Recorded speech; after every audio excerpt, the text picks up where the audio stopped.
뉴스 런. 일본은 이제 우리와 보편적 가치를 공유하고 공동의 이익을 추구하는 파트너입니다. 공산 전체주의를 맹종하며 조작 선동으로 여론을 왜곡하고 사회를 교란하는 반국가 세력들이 여전히 활개치고 있습니다.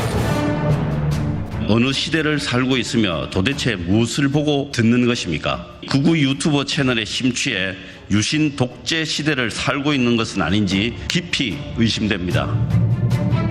지금도 북한의 지령을 받고 반국가 활동을 하다가 적발되어 재판을 받고 있는 세력이 엄연히 존재하고 있습니다. 눈에 보이는 반국가 세력을 없다 하는 이유가 무엇입니까?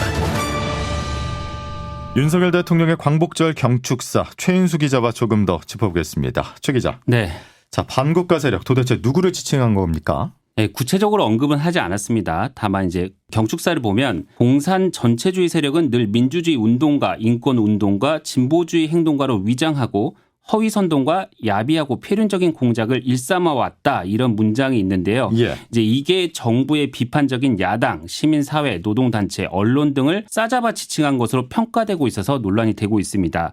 그리고 경축사의 독립운동은 자유민주주의 건국운동 이렇게 정의를 했는데 예. 이것도 상당한 프레임, 그러니까 구획짓기가 깔려 있다고 보여지기도 하는데요. 자유민주주의 세력 대 반국가 세력이라는 대결 구도를 강조하면서 분열과 적대의 거친 색깔론 언어를 사용했습니다. 예, 윤 대통령 그동안 관변단체나 국민의힘 행사에서 반국가 세력 같은 표현을 써왔는데 네. 평소 인식이 반영된 거다라고 보면 될까요? 이제 어조도 한층 강경해졌고 표현도 상당히 과격해졌죠. 이제 어제 취임식 때 맨 넥타이 차림이었어요. 그러니까 국정 운영에 초심을 되새긴다, 이런 의미를 담은 것으로 보이는데 예. 이제 경축사 같은 거 하면 이제 보통 언론에서 이제 그걸 다 뜯어서 분석을 하잖아요. 예. 어제 경축사가 3,776자였거든요.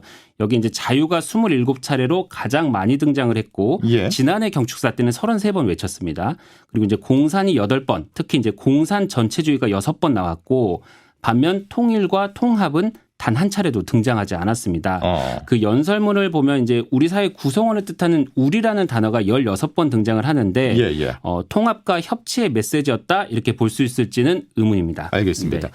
정치권의 평가 역시나 극과 극이죠. 네, 그렇습니다. 이제 국민의힘 원내대변인 논평을 보면 반국가 세력에 의한 위협이 계속되고 있다, 재판도 받고 있고 눈에 보인다, 민주당이야말로 어느 시대를 살고 있느냐, 이렇게 하면서 더욱 날을 세웠고요. 예. 반면에 이제 민주당 대변인 논평은 극우 유튜버나 아스팔트 우파와 같은 독백만 있었을 뿐이다, 이렇게 경축사를 맹비난했습니다. 예.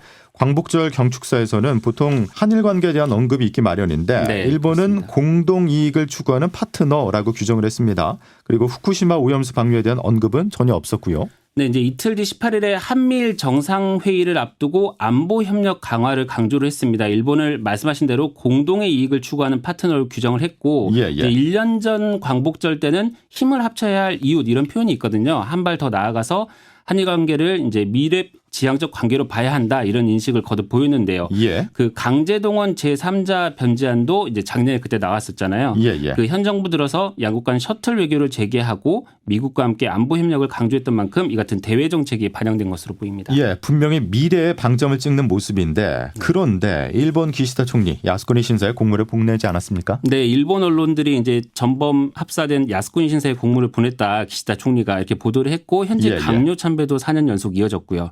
이제 그런데 이제 과거사 오염수 문제에 대한 언급은 윤 대통령의 광복절 축사에는 경축사에는 없었습니다. 예.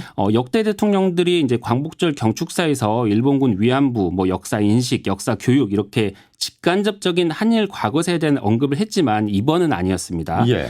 평화, 통일, 통합 등을 위한 국정 운영 방향을 제시하는 것이 이제 독립의 의미를 되돌아봐야 할 광복절 경축사로 국민들이 기대했을 대목이 아닐까, 이렇게 생각이 듭니다. 예, 최인수 기자였습니다. 보다 더 다양한 뉴스가 궁금하십니까?